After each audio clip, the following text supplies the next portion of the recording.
தெரிவித்துக் கொள்கிறேன். பாராட்டுகிறோம். டிஆர்பியும் உங்களது இந்த வீரம் மிகுந்த இந்த போராட்டம் ஏஆர்எஸ்ஏனாலே ஒரு போராடக்கூடிய ஒரு மிலிட்டன்ட் ஆர்கனைசேஷன். ஏஆர்எஸ்ஏ என்பதும் ஐஸ்மா என்பதும் டிஆர்ஏ எப்படி பார்க்கணும்னா ஐஸ்மாவும் ஏஆர்எஸ்ஏவும் இரண்டு கண்களாக தான் பார்க்கணும்.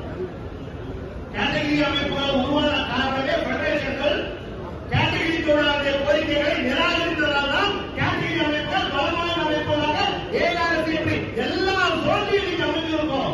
ஒரு லேசான விஷயம் இல்லையே. நீ எல்லா சோழனையும் ஏஆர்எஸ்ஏ இருக்குல்ல, ஏஆர்எஸ்ஏ சோழன்பது கிடையாதுல்ல. இதெல்லாம் லேசான விஷயமா? ஒரு பெடரேஷன் ஈக்குவலாக ஒரு அந்தஸ்தை இந்த ஏஆர்எஸ்ஏ இந்தியா முழுவதும் தர வைத்திருக்கிறது. எப்படி? உங்களது வீரம் சேர்ந்த போராட்டம். இந்த போராட்டத்தினால்தான் ஏஆர்எஸ்ஏ நிற்கிறது. இளம் தொழிலாளர்கள் உள்ளே வந்த பிறகு அவர்கள் இங்கே நிற்கிறார்கள், துணிந்து நிற்கிறார்கள். நான் வந்த காரணம் அதுதான். இப்படி போராடக்கூடிய ஒரு அமைப்பு உடம்பு நல்லா இருப்ப 2 நாள் வச்சிடலாம். உடம்பு நல்லா இருப்பா இல்லையோ இங்க வந்தே ஆகணும் அப்படின்னு வந்தோட அவர் கூப்பிட்டு சொன்னேன். தயவு செஞ்சு நான் பேசுறேன் நினைக்காதீங்க.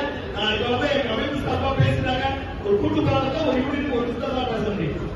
அவங்க பேசிட்டாங்க, அது போதுங்க விட்டுடுங்க அப்படின்னு நான் சொன்னேன். நான் வந்து ஆதரிக்கிறேன். இந்த எம்எம்சி பல்வேறு போராட்டங்களை நடத்தி ஒரு வெற்றி கண்ட இடம் இந்த எம்எம்சி. இங்க எம்எம்சி போராட்டத்தை துவக்கணும்னா அது வெற்றி தான் முடிஞ்சிருக்கீங்க, அது தோல்வி அடைந்ததே கிடையாது. டிஆர் அனுபவம் சிஸ்கார் விட்டாங்க பாருங்க, அது எதிர்த்து பயணிகள் மத்தியில பயணிகளுக்கு வேண்டுகோள் கொடுத்து நம்ம போராட்டம் நடத்தணும். பிரம்மாண்டமான போராட்டம். 12 ஆண்டு ரயில்வே நிர்வாகம் சிஸ்காரால் ரத்து பண்ணக்கூடிய நிலைமை என்பது ஏற்பட்டது. இந்த எம்எம்சி தான் ஏ1 சிட்டி வேணுவதற்காக டிஆர்ஏ போராட்டம். அது மதிக்கல. பெடரேஷன் எப்படி மூத்த தோழை இளம்பவன் அந்த கோரிக்கை பெடரேஷன் வச்சாலே ஏ1 கேளுங்களா என்று டிஆர்ஏ வைத்ததில்லாமல் அவர்களையும் பேச வைத்தவர் தோழை இளம்பவன். டிஆர்ஏ போராட்டம் அந்த ஏ1 சிட்டியில் நம்ம ஜெயிச்சோம். இங்க நடந்த போராட்டம் இதே உருவாக்கிய போராட்டம் தான் ஆண்டர்பிரனர்ஷிப்புடைய நீண்ட நெடிய போராட்டம் என்பது தொடர்ந்து ஆர்பிஎஃப் போலீஸ்கார் வருகை கேட்டாங்க. எப்போ இத்தனை போராட்டம் எடுத்துருக்கீங்களா? இன்னும் அவங்களுக்கு வேலை கிடைக்காது.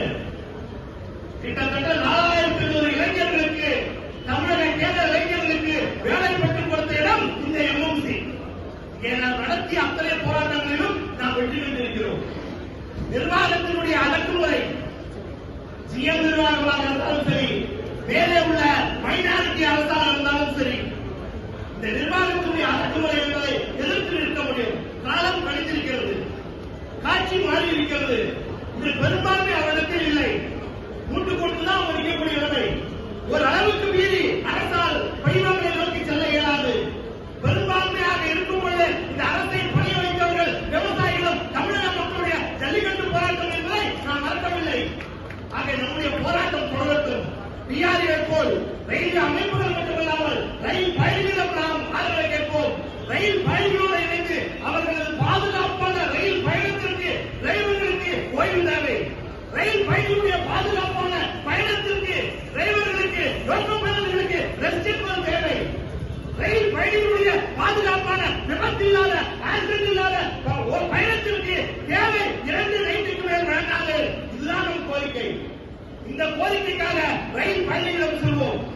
தேவைப்பட்டால் ஒரு போராட்டம் தீவிரமடைக்கூடிய நேரத்தில் டிஆர்ஏ பயணிகள் மத்தியிலே கோச்சாக ஏறி பயணிகளிடம் பிரச்சாரம் செய்து உங்கள் போராட்டத்திற்கு வருகிறோம். சிஐடியு வணிகம் சங்கம் பாரத் சங்கம் போன்ற வெவ்வேறு அமைப்புகளையும் இந்த பயணிகளுக்கான பாதுகாப்பு இயக்கத்திலே நாங்கள் களம் காப்போம் என்று கூறி வாழ்க்கை நன்றி.